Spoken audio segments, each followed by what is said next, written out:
Según el vocero presidencial, el gobierno se prepara para anunciar en las próximas horas la flexibilización de los controles para el uso de los dólares del colchón. Esta medida llegará luego de 2 días de comunicaciones oficiales: la prórroga de la baja de las retenciones al trigo y la cebada, la desregulación del transporte marítimo, la degradación de la Secretaría de Derechos Humanos y la quita de subsidios en Puerto Madero y countries del conurbano. Luego de las elecciones porteñas, el gobierno nacional retoma su agenda de anuncios. Hola, buenas noches. Estas son las noticias a las 20:30. Horror en Villa Crespo. Una familia completa fue hallada muerta en su departamento cuando ingresó una empleada doméstica. La policía de la ciudad y la justicia porteña investigan si se trató de un crimen intrafamiliar. Los cuerpos presentaban heridas cortantes, el hombre sin signos defensivos y los chicos atacados en sus habitaciones. La mujer se habría clavado un cuchillo en el corazón. Otra vez incidente frente al Congreso. Un grupo de manifestantes se enfrentó con el personal de Gendarmería y Prefectura durante la marcha de los jubilados, cuando las fuerzas de seguridad intentaron aplicar el protocolo antipiquetes y despejar la avenida Rivadavia. Hubo empujones, forcejeos y lanzamientos de gas pimienta. Hubo decenas de heridos y 18 detenidos.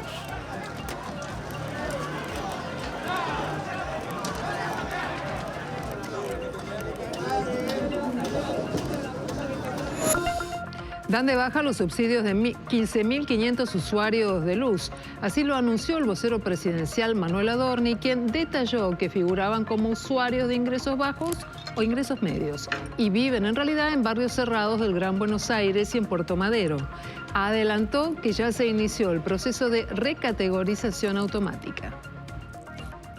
Como tales, gozaban de privilegios tales como piletas climatizadas y sus consumos mensuales se equiparaban con los de una pyme promedio en la República Argentina. Peligro, monóxido de carbono. Llega el frío y aparecen los casos por intoxicación con monóxido de carbono y accidentes con calefones o calderas. ¿Cuáles son los consejos para el uso adecuado de los artefactos de calefacción y cómo mantenerlos en óptimas condiciones? En instantes, todos los detalles. Están listos los semifinalistas de la Copa de la Liga Profesional y River quedó fuera de la misma. No está en la nómina de los 4 mejores equipos que disputarán esta competencia porque Platense eliminó al Millonario, le ganó por penales después de un partido apasionante en el cual llegó incluso a tener la esperanza de haberlo empatado en el último minuto. Pero justamente con este penal fue que festejó toda la gente del Calamar y ahora hay que seguir la competencia.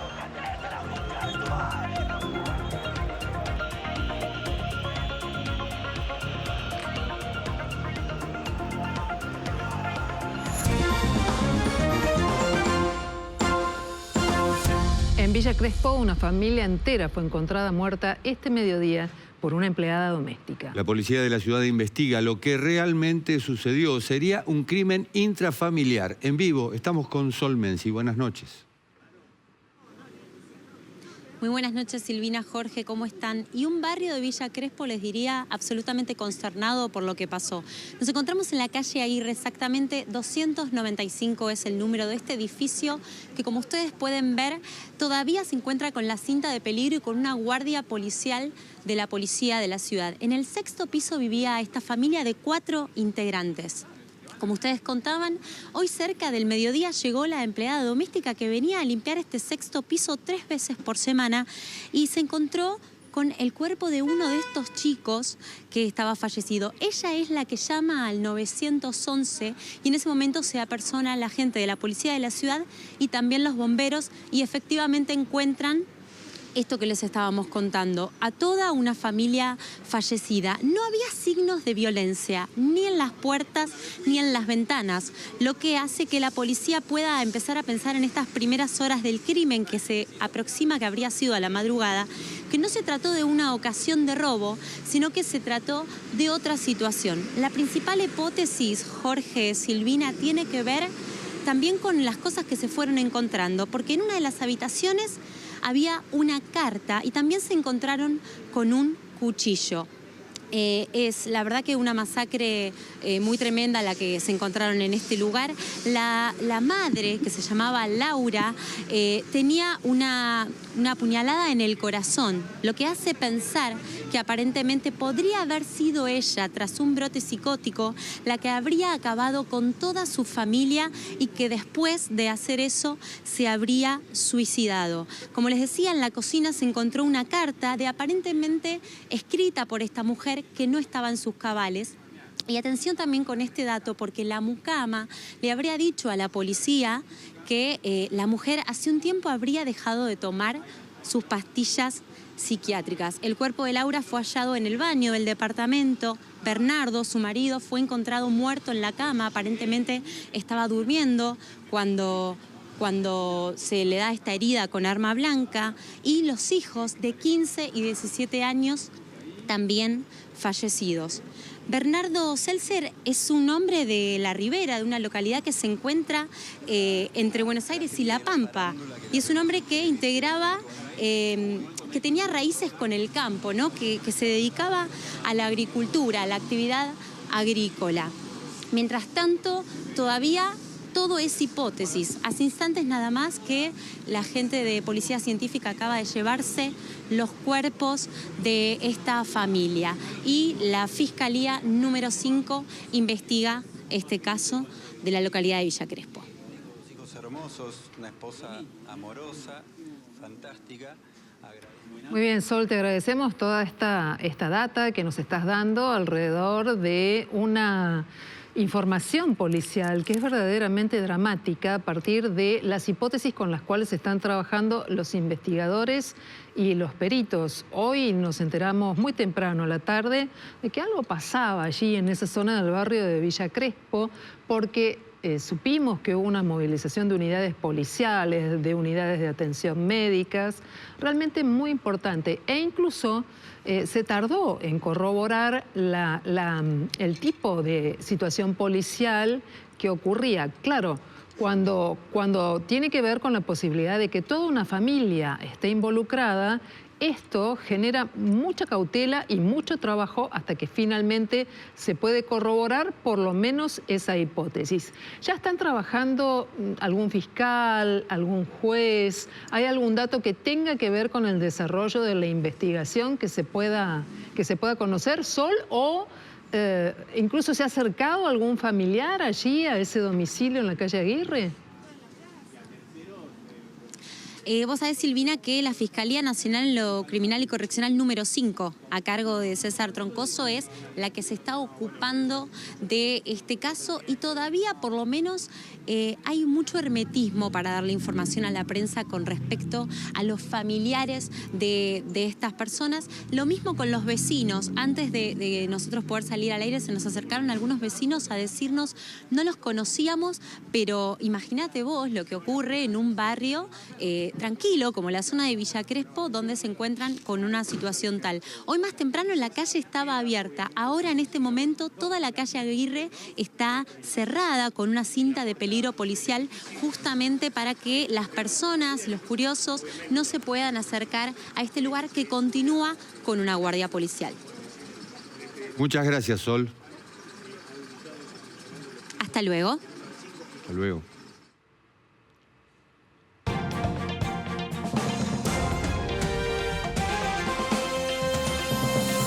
El gobierno anunció que les dio de baja el subsidio energético a miles de usuarios que habían pedido el beneficio a pesar de que no les correspondía y cuyas viviendas están en Puerto Madero y Countries del Gran Buenos Aires. El vocero presidencial, Manuel Adorni, aseguró que se trata de 15.500 usuarios de electricidad que serán excluidos del régimen de subsidios energéticos. Según el funcionario, estaban categorizados como de ingresos bajos e ingresos medios, pero se detectó que viven en Puerto Madero y barrios cerrados como Nordelta y Santa Bárbara, entre otros. El proceso de recategorización se hará de manera automática e implicará un ahorro de 3.000 millones de pesos por año para el Estado.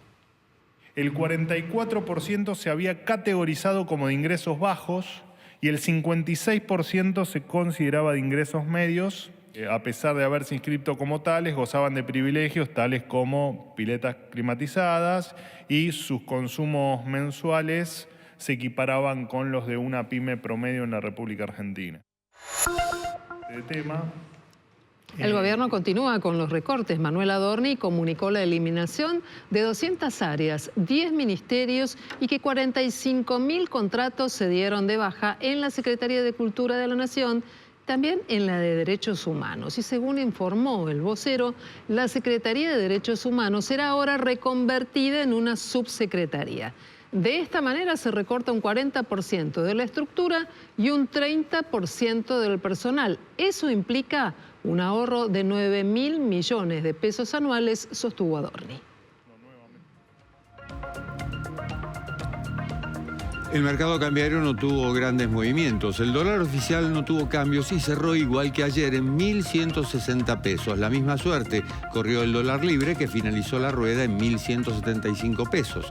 Los financieros fueron los únicos que mostraron movimientos a la baja. El dólar MEP terminó en 1.148 pesos con 54 centavos, con una baja del 0,53%, y el contado con liqui concluyó la jornada en 1.166 pesos con 34, bajando un 0,28%. La bolsa porteña, en cambio, bajó un 1,7%, por lo que el Merval en dólares finalizó la rueda en 1.995,93. Por su parte, el bono AL30D cerró en $67,54, lo que representa una baja del 0,06%. El riesgo país, luego de algunos días de no mostrar cambios, subió 3 puntos y terminó en 651 puntos básicos.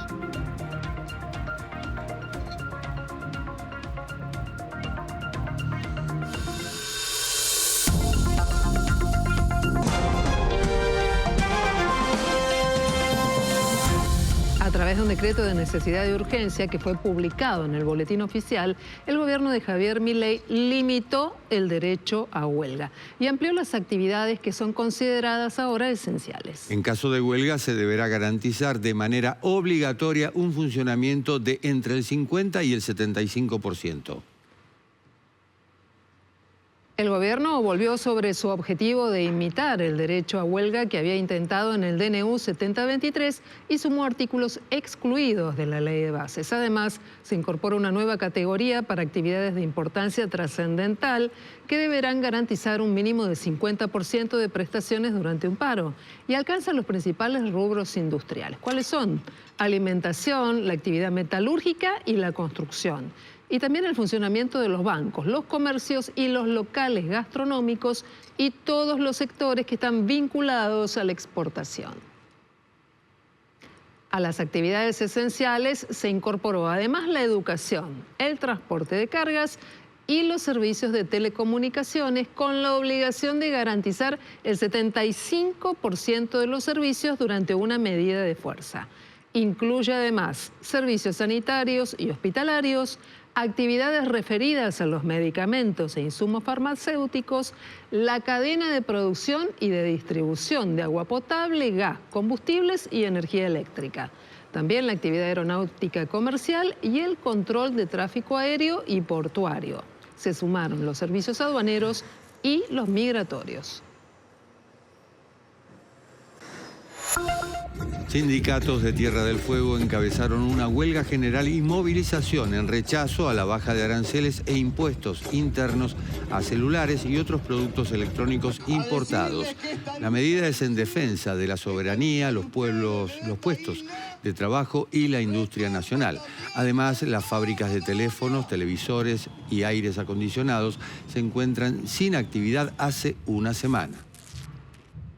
Nosotros no vamos a estar por política, nosotros vamos a defender nuestro puesto de trabajo, que como ya lo ves, hemos tratado de que todos entiendan que se van las industrias y nos perjudica a todos, desde el kiosco más chico hasta los grandes supermercados. Y la gran cantidad de gente que hay acá. Hicimos una familia, hicimos nuestro hogar y hoy nos deja de lado, así como si nada, como que no importa. Nosotros somos seres humanos, somos argentinos y nada, nos quiere vender nuestra tierra. Eso pasa, es muy doloroso, es muy triste estar en esta situación. Un colectivero de la línea 126 fue apuñalado durante un robo en La Matanza. La secuencia del ataque quedó grabada por la cámara del vehículo. 3 delincuentes se hicieron pasar como pasajeros y una vez que el resto de los usuarios bajaron del colectivo, intentaron asaltar al conductor. Pero el conductor se resistió y durante el forcejeo recibió una puñalada en la cabeza, además de cortes en un brazo y una pierna. Fue asistido por personal médico, recibió 15 puntos de sutura y se encuentra afortunadamente fuera de peligro. A raíz del brutal ataque que sufrió el colectivero, los choferes de la línea 126 realizaron un paro total para exigir mayores medidas de seguridad, especialmente para aquellos trabajadores de jornadas nocturnas y zonas peligrosas. No vamos a esperar que maten un chofer para tomar una medida, sostuvo el delegado de la línea 126, que comienza su recorrido en Villegas, partido de La Matanza, y finaliza en Retiro. Profesionales y técnicos del Hospital Garraham realizaron un cese de actividades entre las 12 y las 14 para reclamar por mejoras salariales. La medida no afectó la atención por guardia ni la de los pacientes que están internados. Los médicos residentes piden un ajuste salarial que se equipare a la inflación y un sueldo mínimo de 1,5 millones de pesos. Lo único que estamos reclamando es poder vivir, poder comer, poder pagar nuestra luz, poder pagar nuestras expensas. La verdad que la situación hoy en día ya es crítica. Con un sueldo para un residente de primer año de 787.000 pesos, cobrando 2.700 pesos la hora, con jornadas de 70 horas semanales, es completamente insostenible. Piensen que somos médicos formados, algunos que estudiaron 7, 8, hasta 10 años en la carrera, y elegimos nosotros seguir nuestra formación en una especialidad de pediatría, en uno de los hospitales de mayor complejidad del país, para que después se nos ríen en la cara. La verdad que lo único que nosotros reclamamos es un salario digno, que se ajuste a la inflación y que esté por encima de la canasta básica familiar. Por el momento estamos haciendo un paro que se está efectuando el día martes, miércoles y jueves. Mañana nos vamos a dirigir hacia el Ministerio de Salud de la Nación para hacer el reclamo, que son quienes les corresponde ajustarnos el salario. Estamos pidiendo que se nos ajuste respecto a nuestro sueldo del 2023, ajustado y proyectado a la inflación por IPC. El sueldo base de un R1 lo que pedimos es 1.593.228 pesos para poder llegar a por lo menos cubrir la línea de pobreza y pasarla. Con la llegada del invierno, vuelve el peligro por el mal uso de los artefactos de calefacción. Las intoxicaciones con monóxido de carbono, producto de la falta de mantenimiento o el uso inadecuado, provocan muertes en muchos casos evitables. Llega el frío y con él los accidentes por monóxido de carbono comienzan a ocurrir. En la Argentina, entre enero de 2019 y mayo de 2024, se registraron 5.312 casos confirmados de personas que sufrieron intoxicación por monóxido de carbono. Un gasista matriculado es clave para poder calefaccionarse ante las bajas temperaturas y que eso no sea un problema. Fundamentalmente cuando se empiezan a prender las estufas, lo que hay que hacer es previamente, antes de que comience la temporada de invierno, contratar un gasista matriculado y que te haga una revisión del artefacto para verificar que esté todo en condiciones y una limpieza y calibración. ¿Eso hay que hacerlo todos los años antes de prender la estufa? Sí, todos los años. No solo la estufa, la cocina, el horno, el termotanque, la caldera, el calefón, fundamentalmente el calefón, porque la mayor cantidad de muertes que hay es por el calefón. ¿Cuáles son las señales de alarma para darnos cuenta de que algo no está bien? La señal de alarma principal es observar la llama y si vemos una llama amarilla ya hay un proceso de mala combustión. Además, hay que tener en cuenta que los ambientes deben estar ventilados y que ante el primer signo de tintes oscuros en paredes u olor sospechoso hay que llamar a un profesional. Tener en cuenta que el artefacto cocina no es un artefacto para la calefacción, sino simplemente para la cocción de alimentos. Y también tener en cuenta que al momento de tener o utilizar calefones y termotanques que tengan su correspondiente conducto evacuador de gases, que es el que hace que esos gases tóxicos productos de la combustión puedan salir al exterior y no queden en el interior de la vivienda. Tener también en cuenta que esos conductos tienen que estar hechos de un material correspondiente que esté establecido en la normativa argentina de gas, ya que si está hecho un material corrugado, por ejemplo, es antirreglamentario y no va a cumplir con la función que debería cumplir. El monóxido de carbono es un gas tóxico que no lo podemos percibir por nuestros sentidos, es incoloro, inodoro, insípido. Sí nos puede generar ciertos síntomas que uno lo asimila a un malestar estomacal, puede presentar náuseas, dolor de cabeza, debilitamiento muscular y en los casos más graves el desmayo y puede generar la muerte. Mucha gente, para no enfrentar los gastos que conlleva una limpieza de los artefactos de gas, comenzó a calefaccionarse con aires acondicionados frío-calor y estufas eléctricas, aunque eso aumenta la factura de luz. ¿Cómo se calefacciona usted en su casa? Con el equipo de aire. ¿Siempre tuvo equipo de aire o tenía estufa antes? Tenía estufa, sí. Sí, tenía estufa. ¿Y qué pasó? ¿Por qué cambió? Un poquito más práctico. Con calefacción, estufa radiador eléctrica, que es muy higiénica y muy cómoda. No, en mi casa con gas. Es mejor el gas. La eléctrica. Yo la dejo más a la noche, que se caliente el hogar cuando antes de irme a dormir, después la desenchufo. Digamos, 1 o 2 horas, nada más. La mayoría de los edificios nuevos prácticamente ya ni siquiera lo hacen con gas. El gas tiene ese tema de que es un combustible que es explosivo. Si algo sale mal es complicado, ni hablar del monóxido de carbono que es mortal. Con la estufa eléctrica no hay estos problemas. Ya sea por gas o electricidad, calefaccionarse es necesario ante las bajas temperaturas, pero siempre ante la mirada de un profesional y de artefactos que sean seguros para poder pasar el invierno. Cuando volvamos de la pausa, otra marcha de jubilados con incidentes. Hubo decenas de heridos y hay 18 personas detenidas. Además, empezaron a regir restricciones para tramitar la ciudadanía italiana. Estos y otros temas en instantes, cuando volvamos con más noticias a las 20:30. Antes, seguinos.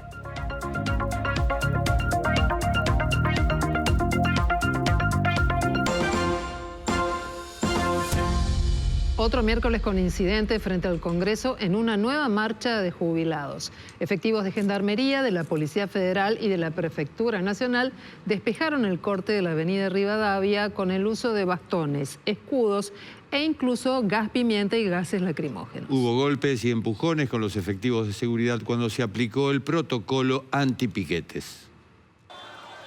Los manifestantes bajaron a la calle en la esquina de Rodríguez Peña y Rivadavia.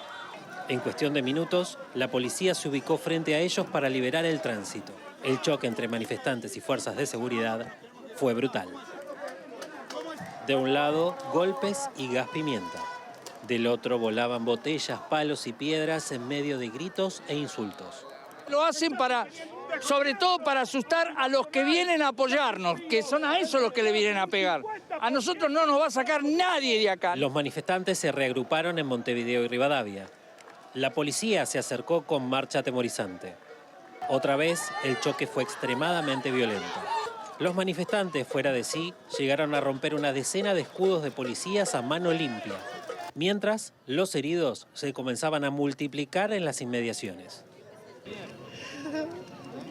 Yo estaba tranquila, recién llego, y no hice nada, iba caminando para donde estaba el grupo y no sé, se venían para hacia mí y me tiraron, pero yo no vi quién tiró, a mí me parece como dice el señor de atrás.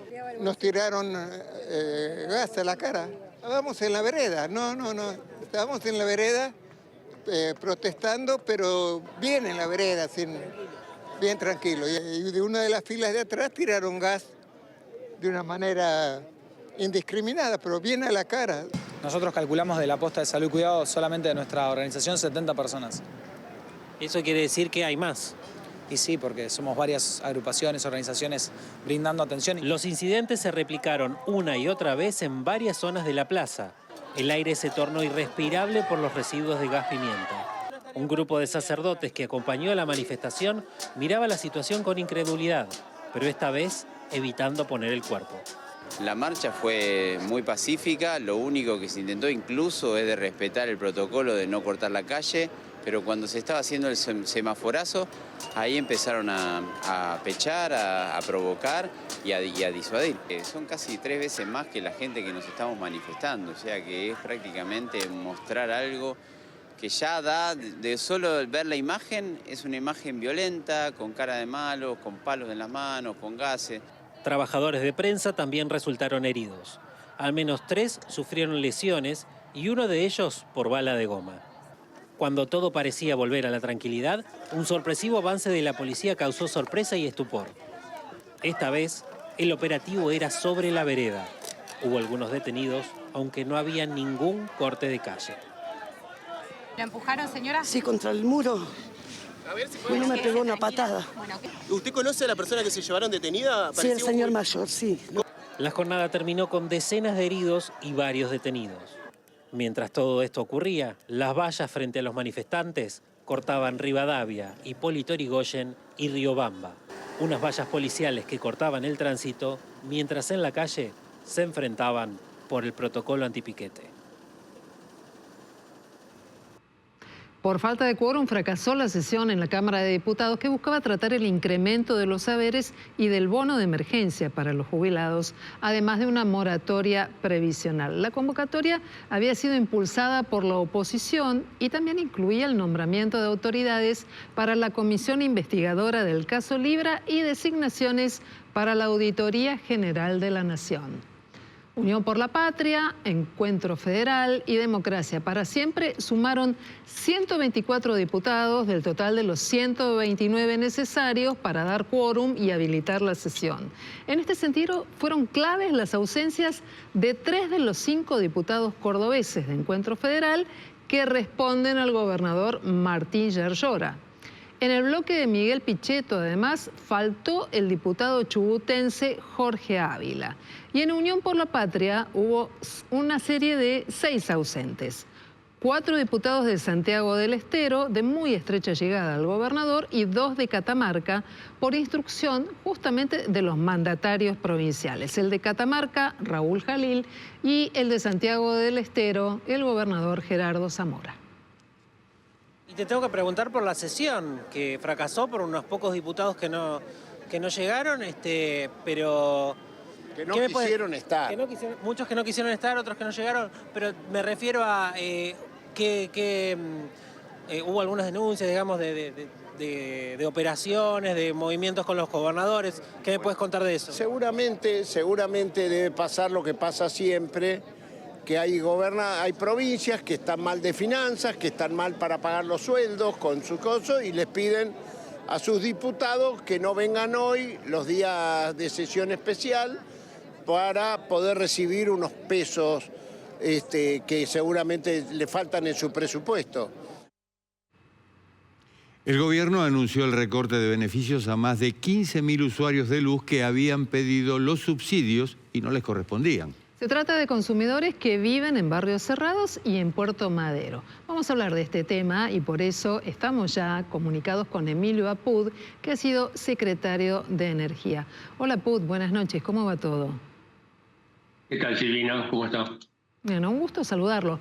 ¿Esto tiene que ver con que en algún momento se hizo la vista gorda, faltaron controles o en realidad con un proceso a partir del cual puede repetirse el proceso de quita o baja de subsidios? No, hay gente que presentó los papeles y bueno, y le dieron, lo categorizaron en N2 o N3. N2 es la de menores recursos y N3 es la de intermedio, ¿no? A mí me parece bien que en lugares así donde el poder adquisitivo es más alto, ¿no? Que no haya subsidios. Va a haber algunos casos de exclusión, pero para eso creo que el gobierno abre un registro de que si alguien vive en un barrio cerrado, pero está en una casa que no es de las mansiones y no tiene los recursos porque es un jubilado o porque la casa la heredó, no sé, a lo mejor eso va a ser considerado. Pero me parece bien que se elimine el subsidio para la gente que lo puede pagar. Ahora bien, veamos las circunstancias. Esto es un hecho o una decisión simbólica, no mueve el amperímetro. Para que tengamos una idea, en el sector eléctrico hay aproximadamente 8 millones de usuarios que tienen subsidio, ¿no? Ahora acá se le está sacando a 15.000 usuarios, ¿no? Los subsidios todavía están generando a la parte fiscal cerca de 4.000 y pico de millones de dólares. Esto va a significar 3 millones de dólares. Es decir, al fondo no hace nada, pero como ejemplo me parece bien. No me parece bien que se estigmatice a la gente que tiene alto poder adquisitivo, porque el que tiene alto poder adquisitivo y está pagando, si quiere puede tener una pileta calefaccionada, puede dejar las ventanas abiertas y tener la calefacción. Bueno, es una cuestión de responsabilidad ambiental en el último de los casos, pero no es un delito mientras pague la energía. Pero Emilio, ahí el problema es que disponga de sus bienes como tiene derecho a hacerlo y que en realidad reciba un subsidio. No, eso sí, eso lo descarto de plano, ¿no? Hay algunas anomalías, incluso tengo amigos en Recoleta que prácticamente no pagan ni la electricidad ni el gas, ¿no? Por malos registros o por lo que sea. Pero yo creo que de acá, después de las elecciones, ¿no? Recordemos que estamos en clave electoral y todas las decisiones se toman en función de cómo influye en el humor de los votantes. A mí me parece que a partir de octubre se va a empezar a ajustar un poco el tema de subsidio. Tengo entendido que la idea del gobierno es limitar o acotar el subsidio a aquellos que en realidad no lo pueden pagar, ¿no? Que estimo yo que puede ser alrededor del 20% de los usuarios, pero no subsidiar la energía, sino subsidiarlo al usuario. La idea es, a través de algún parámetro del ANSES o de jubilaciones o de la parte salarial, etcétera, definir aquellos que en realidad no pueden pagar la tarifa plena. Y a ellos, por ejemplo, en el área eléctrica, darle sin costo alguno o con un pequeño valor simbólico, alrededor de, 100 kilovatios hora por mes o 150, no sé, eso habría que determinarlo, que es la cantidad de energía mínima para tener una vida digna, ¿no? Y por encima de ese valor, ahí pagaría la tarifa plena. En eso se está trabajando. Creo que no va a pasar más de fin de año que se empiece a implementar ese sistema, porque ya les digo, en un gobierno cuya política se basa fundamentalmente, y me parece que con acierto, en el equilibrio fiscal y si puede ser superávit fiscal para bajar impuestos, que haya todavía un agujero del orden de los 4.000 millones de dólares en el sector eléctrico y gas, me parece que no corresponde. Pero tampoco correspondería que alguien se quede sin el suministro de electricidad y gas porque no le alcanza la plata, ¿no? Entonces, esperemos que se pueda buscar esa solución. Pero lo que es ahora tener 8 o 9 millones de usuarios que están pagando menos de la mitad de lo que cuesta la energía, me parece que es un disparate. De todos modos, el valor simbólico, como usted decía, de esta medida también tiene que ver con aquellos que no tienen luz en el verano, que cada verano ocurre lo mismo. Y en algunos casos estamos hablando de consumos más o menos parecidos a los de una pyme, consumos residenciales en este caso. Sí, bueno, ese es otro tema. Hay un problema de déficit de oferta, ya sea por la parte de generación, de transporte o distribución, que es el fruto de 20 años de desinversión. Yo hice unos números así un poco rápidos, me está dando que para llegar a la calidad del servicio que había hace 20, 22 años, sería necesario unos 25.000 millones de dólares aportarle a los tres segmentos, ¿no? 10 a generación, 10 a transporte y unos 5 a distribución. Ahora, eso también es un tema delicado porque además de todo lo que ha habido un ajuste, porque todos pagamos, casi todos pagamos lo que vale la energía, ¿no? El comercio, la industria, las pymes, los N1, ¿no? Todos pagamos, pero imagínense que esos 25.000 millones se quisieran cargar a la tarifa en forma un poco rápida. Entonces generaría tensiones políticas y también problemas económicos a los usuarios. Entonces se está trabajando en esos temas, pero acá hay un tema que es necesario tener en cuenta, que es que por distintas razones, o por una cuestión política, o por las elecciones, o por el índice de precios al consumidor, que fue lo que marcó el rumbo de todas las cosas, las decisiones que tomaba el gobierno durante el 2024, estamos descuidando un poco la recuperación del sector eléctrico. Si en el verano pasado tuvimos cortes, digamos, no tan feroces, fue porque no hizo tanto calor. Ahora, en el verano que viene vamos a tener serios problemas. ¿Por qué? Porque si la economía sigue creciendo, crece la demanda de energía, ¿sí? Pero no se han implementado todavía medidas para salir de ese equilibrio inestable que hay en distribución, que si llueve se inunda una cámara, si hay un pico de tensión se quema un cable, o si salta un equipo generador, en cascada salen de servicio varios otros.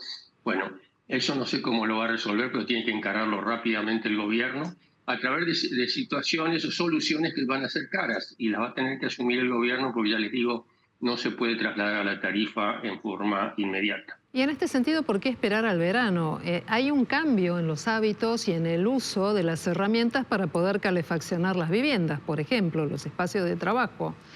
Hoy, el sistema como está, con esta falta de inversión de 25.000 millones de dólares, ¿resiste un invierno frío? Estoy hablando de la electricidad, por ejemplo, pero también del sistema tradicional, del gas. ¿O puede haber dificultades? No, con el gas no creo, sobre todo el sector residencial.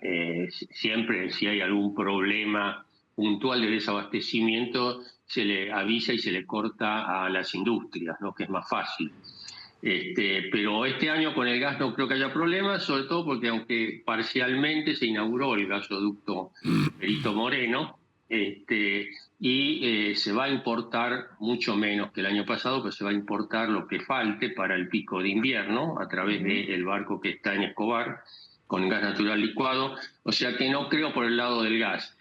Podría ser en algunos lugares puntuales por problemas de la red de distribución que está floja, y que son edificios a lo mejor completamente eléctricos que podrían tener algún inconveniente, ¿no? Pero en invierno no veo mucho problema. Sí, en verano, porque aumenta muchísimo durante el verano el tema del consumo por los aires acondicionados, ¿no? Que son artefactos, por más que ahora la gente, por lo que les cuesta pagar la energía, están recurriendo a equipos que tengan mayor eficiencia energética.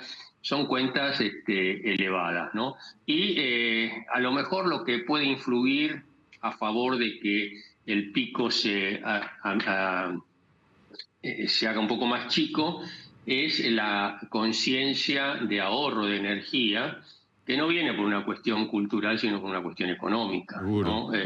Mucha gente, incluso clase media acomodada, etcétera, cuando llega la cuenta de luz, te dice, bueno, espera, vamos a hacerlo en forma más racional, ¿no? Vamos a prender el aire cuando corresponde, o vamos a apagar las luces, o esas cosas, ¿no? Que el hecho de que hasta el año 23 estuviéramos pagando el 20% que costaba la energía, bueno, se justificaba cualquier derroche porque no lo sentíamos en el bolsillo. También es parte de la educación. Emilio Apud, exsecretario de Energía, le agradecemos mucho este ratito con nosotros. Un gusto de haber charlado con ustedes. Adiós. Adiós. A partir de una propuesta de Giorgia Meloni, rigen restricciones para tramitar la ciudadanía italiana. Los cambios limitan el acceso a la nacionalidad para los descendientes de italianos que viven en el extranjero.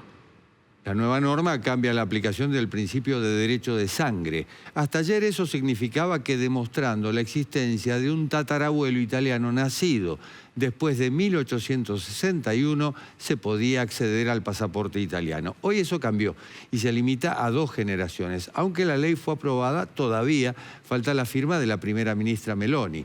¿Quiénes van a poder acceder a partir de los cambios? ¿Quiénes quedan afuera? Para la ley ahora actual, con este decreto, solamente van a poder acceder los hijos o nietos de italianos, ¿sí? Y además, las enmiendas que se hicieron más rígido el decreto en vez de haber flexibilizado un poco. Por lo tanto, ahora se introdujo el cambio, la enmienda de que tiene que ser únicamente ciudadano italiano al momento de su fallecimiento para poder transmitirte la ciudadanía. Si tuvieron la suerte de iniciar el trámite, de poder presentar el famoso expediente, la carpeta consular, en el consulado que les corresponde por domicilio de residencia, ya está. El trámite va a seguir su curso porque se va a regir por la ley anterior. Ahora, si vos tenías turno para dentro de unos meses, ya el trámite no lo vas a poder realizar, no, te lo van a cancelar y lamentablemente vas a quedar afuera. El presidente sudafricano Cyril Ramaphosa visitó la Casa Blanca para reunirse con el presidente de Estados Unidos, Donald Trump. El encuentro se caracterizó por momentos de tensión entre los dos mandatarios. Look, these are articles over the last few days. Death of people. Death, death, death. Afrikaner farmer genocide.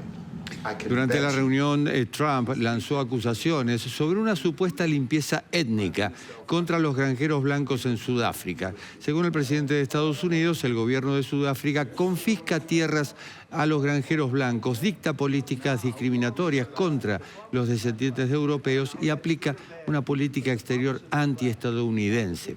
Las acusaciones estuvieron acompañadas por imágenes, artículos y videos. En respuesta, el presidente sudafricano defendió el sistema democrático de su país y recordó que la criminalidad en Sudáfrica afecta tanto a blancos como a negros.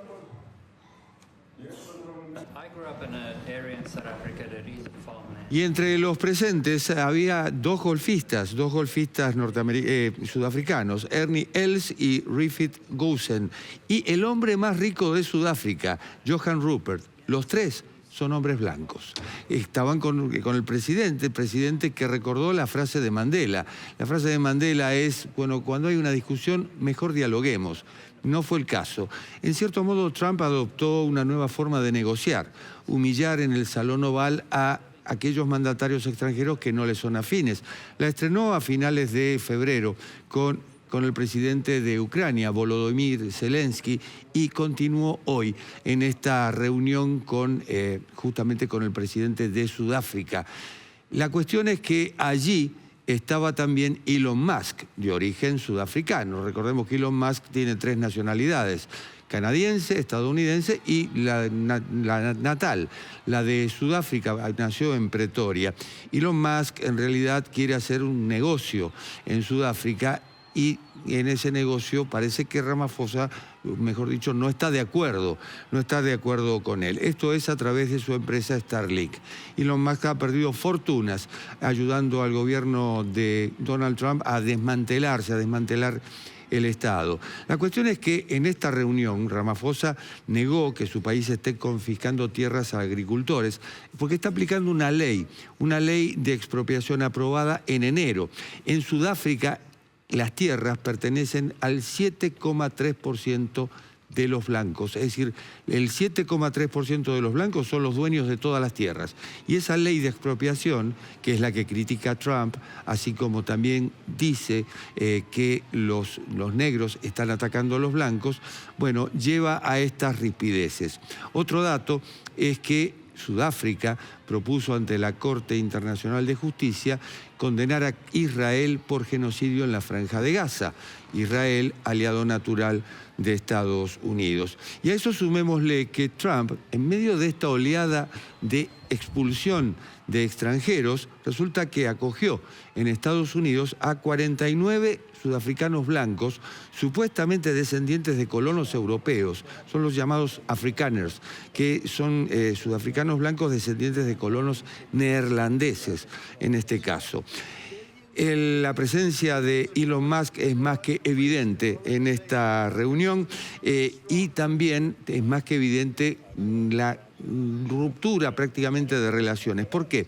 Porque en marzo fue expulsado de Estados Unidos el entonces embajador sudafricano en Washington, Ebrahim Rasool, designado como persona non grata por sus críticas contra Trump.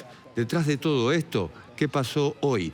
En su momento Ramaphosa le dijo a Donald Trump, si yo tuviera un avión, las cosas serían diferentes. Y Donald Trump le dijo, bueno, eso sería esperable.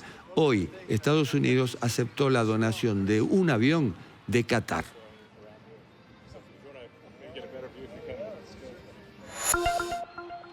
El Papa León XIV presidió su primera audiencia general en la Plaza de San Pedro, donde reiteró su llamado al fin de la guerra en Gaza y reclamó la apertura de corredores humanitarios para asistir a la población civil. Durante el encuentro, el Santo Padre saludó a los fieles presentes en distintos idiomas y ofreció la bendición apostólica. È sempre più preoccupante e dolorosa la situazione nella striscia di Gaza. Rinnovo il mio appello accorato a consentire l'ingresso di dignitosi aiuti umanitari e a porre fine alle ostilità, il cui prezzo straziante è pagato dai bambini, dagli anziani, dalle persone malate.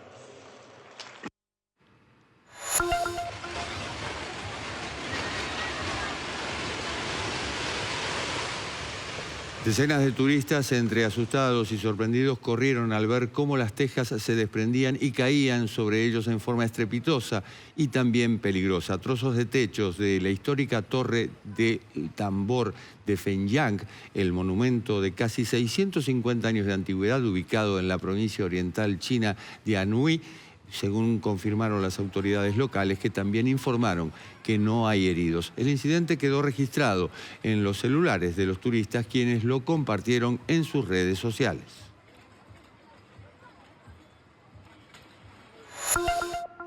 Las autoridades sanitarias brasileras detectaron un brote de gripe aviar en una granja comercial del municipio de Montenegro, esto en el estado de Río Grande do Sul. Ante este panorama, el gobierno estatal comenzó a instalar barreras sanitarias en rutas que son clave para evitar la propagación del virus. Los envíos a los principales destinos, que también incluyen a México y Corea del Sur, fueron suspendidos, mientras el mayor exportador mundial de pollo intenta ahora detener la propagación de la mortal cepa H5N1. El gobierno dispuso que las empresas de medicina prepaga informen los aumentos de su cuota para que los afiliados manejen más información. Para hablar de este tema convocamos a Martín Sabadini, que es abogado especialista en Derecho de Salud. Doctor, buenas noches. Buenas noches, Jorge, Silvina, ¿cómo están? Gracias por la invitación. Bien, gracias a usted. ¿Cómo ve esta medida? Bueno, primero hay que hacer saber a la población, porque se está difundiendo mal, en el relativo a que esta es una información donde se van a controlar los aumentos de las empresas de medicina prepaga. Y en realidad es una medida donde se le pide a las prepagas que brinden información a la Superintendencia de Servicios de Salud. Hoy, si vos entras a la página de la Superintendencia de Servicios de Salud, podés saber los costos de diferentes planes, pero esa información está desactualizada. Entonces, con esta medida lo que se busca es actualizar esa información del valor de los planes y además para que los futuros usuarios de prepagas tengan la posibilidad de saber cuánto van a valer los planes de medicina prepaga en el momento que lo quieran adquirir. De ninguna manera... De ninguna manera implica un control del precio de la SUA, ni de la cuota.